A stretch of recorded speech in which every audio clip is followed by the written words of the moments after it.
मजदूरों के बीच से निकलकर डीआई बने वीरेंद्र कुमार तिवारी साहब। इस मजदूर के दर्द को सुनकर और आपने जीएम के करतूत को सुनकर आपके भी रोंगटे खड़े हो जाएंगे डीआई साहब। आपको मिनिमम वेज नहीं दे रहा, कितना दिन से पैसा लौटाना बंद किया? 3 महीना से पैसा लौटाना बंद कर दिए। तो जीएम राजेश साहब जो हैं ट्रैफिक का, वो बोल रहे हैं कि पैसा अगर नहीं लौटाइएगा तो पास रोक देंगे। बात करें जीएम साहब से। मजदूर का दर्द सुनकर क्यों बेचैन हो उठे मजदूर के नेता प्राण सिंह? क्यों करती मजदूरों से ऐसी अपील? भाई आप लोगों को हम बता दे रहे हैं, इस तरह नहीं चलेगा।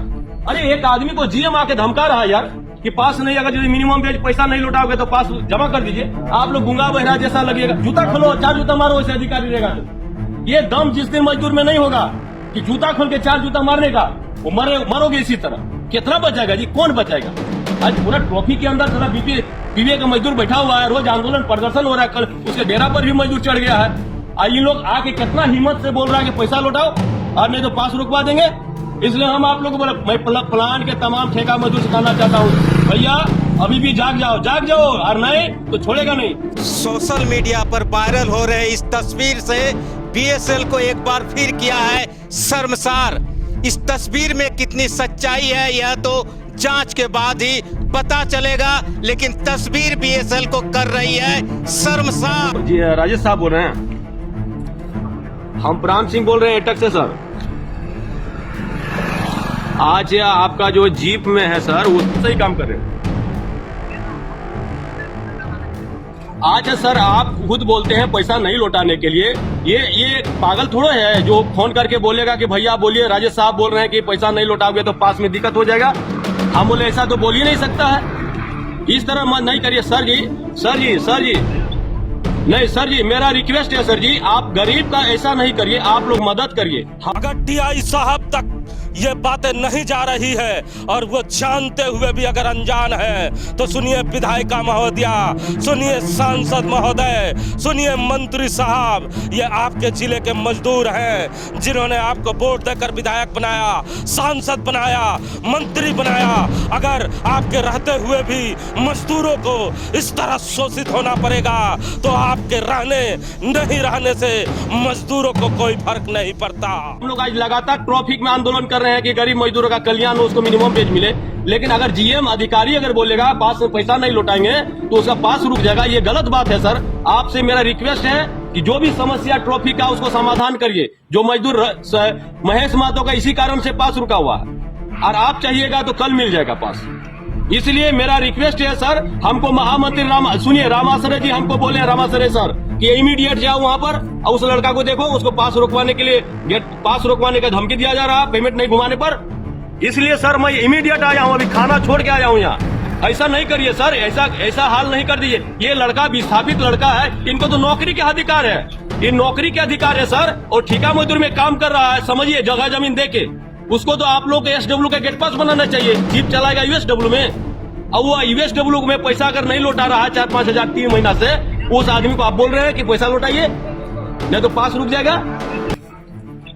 ये गलत बात है सर। हम आपको बोल रहे हैं जो समस्या समाधान, इस तरह का काम नहीं करिए आप। लड़का मौजूद है, सामने मौजूद है, आप नहीं बोलिएगा। किसी का हिम्मत होगा, एक ठेका मजदूर का हिम्मत होगा कि जीएम साहब को बोलेगा कि जीएम साहब हमको बोल रहे हैं आगे कि पैसा लौटाओ नहीं तो गेट पास रुक जाएगा।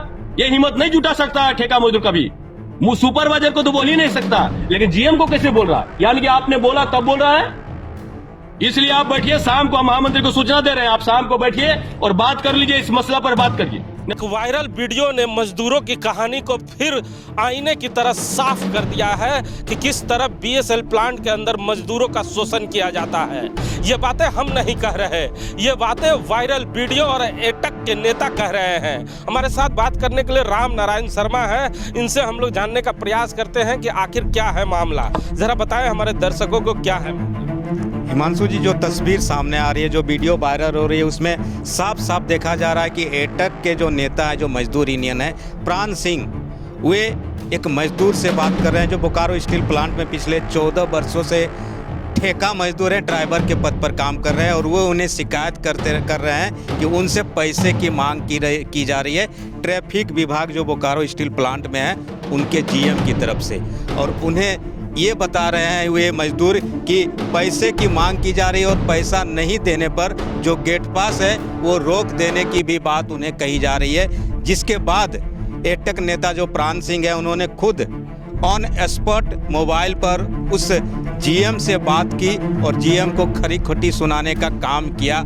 उसी ऑन स्पॉट में जो मजदूर नेता है उन्होंने हिमांशु जी किस चीज़ का पैसा मांग रहे हैं जीएम साहब? क्योंकि सरकार तो उनको अच्छी खासी एक मोटी रकम सैलरी के रूप में देती है, तो फिर मजदूरों से किस चीज़ का पैसा मांग रहे हैं साहब? यही तो शोषण है बोकारो स्टील प्लांट में हिमांशु जी की, जिसको लोग बता नहीं पाता है, जान नहीं पाता, और मजदूरों के साथ क्या कुछ कर रहा है। 14 साल से एक आदमी ड्राइवर के पद पर काम है और उनसे कहा जा रहा है कि पिछले 3 महीने से आपने अपना जो पैसा है वो मुझे नहीं दिया है, तो अगर अभी आप नहीं देंगे, आपके पेमेंट का पैसा काट कर उन्हें देना है उस 3 महीने का, और वो पेमेंट का पैसा नहीं देने की वजह से उन्हें इस तरह की बात जीएम साहब की तरफ से कही गई है, जैसा कि वो बता रहे हैं मजदूर नेता को। तो आप देख लीजिए कि कितने ही मजदूर यूनियन बोकारो स्टील प्लांट में हो, बड़े बड़े नेता हो, राजनेता हो, प्रदेश सरकार हो और देश की सरकार हो, इसके बाद मजदूरों की स्थिति, ये जो कहा जाता है महारत्न कंपनी है, उसमें क्या कुछ चल रही है वो तस्वीर सामने आ रही है हिमांशु जी। लेकिन कहा जाता है कि वीडियो जब भी इस तरह के वायरल होते हैं और अधिकारियों के पास जब हम लोग बयान लेने जाते हैं तो बीएसएल के अधिकारी तो पहले बयान नहीं देते, कहते हैं कि हमारा पीआरओ सेक्शन है, और जब पीआरओ सेक्शन से बात करने जाइए तो वो अपने गिने चुने मीडिया हाउस को ही बयान देती है।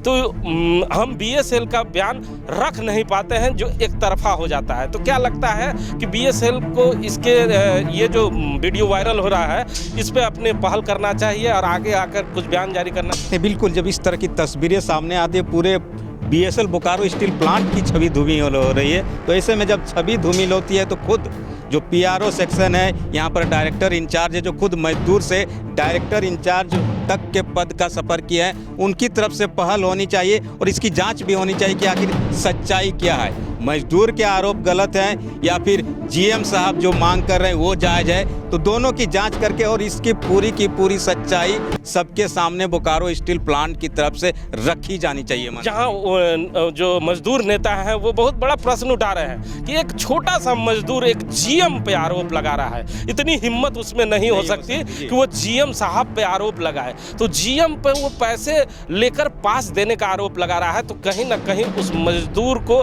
अब ये एहसास हो गया होगा कि ये उसका इस प्लांट में अंतिम क्षण है, तभी उसने ये ताकत दिखाई होगी। क्या लगता है? कि बिल्कुल, अब वो बता ही रहा है कि 14 वर्ष से हम काम कर रहे हैं, तो समझ लीजिए कितने दिनों से वो शोषण सह रहा होगा। अगर सच्चाई है इस वीडियो में और जो बात वो बता रहा है, तो सोच लीजिए कि इतने शोषण के बाद जब अति हो गया उसके साथ, और अति के बाद उन्होंने मजदूर नेता के सामने ये बात रखी, और जीएम साहब से उन्होंने, जैसा कि बता रहा है कि उन्होंने साफ साफ कह दिया कि मैं पैसे नहीं दे पाऊंगा, आप मालिक हैं, मैं मजदूर हैं, आप जो चाहे कर लीजिए। तो आप सोच लीजिए कितनी व्यवस्था के बाद उन्होंने ये बात कही होगी। लेकिन बोकारो स्टील प्लांट को इस पर पूरी तरह पहल करनी चाहिए ताकि जो सच्चाई है वो सामने आनी चाहिए। मंसू जी, तो सुना ना आपने, ये राम नारायण शर्मा थे जिन्होंने मजदूरों के दर्द और उनके पक्ष को रखते हुए साफ तौर पे कहा है कि 30 दिन तक काम करने वाले मजदूर जब 31वां दिन अपने सैलरी का इंतजार करते हैं और उनके हाथों में जब सैलरी आती है, तो इसी तरह कोई बड़ा अधिकारी और कोई बड़ा ठेकेदार उनके अधिकार का, उनके हक को मारने के लिए तैयार बैठा रहता है।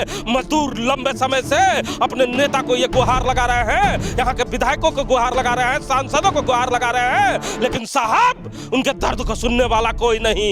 ये वीडियो वायरल होने के बाद ये तस्वीरें अब सामने बोकारो स्टील सिटी के आ गई है कि जहां पर मजदूरों को 30 दिनों तक शोषण करने के बाद, मजदूरी करने के बाद जब उनका अधिकार देने की बारी आती है, तो ऐसे बड़े बड़े ठेकेदार, ऐसे बड़े बड़े जीएम उनसे उनके महीने का अधिकार छीनने का काम और प्रयास करते हैं, जो ये वीडियो चीख चीख कर कह रहा है।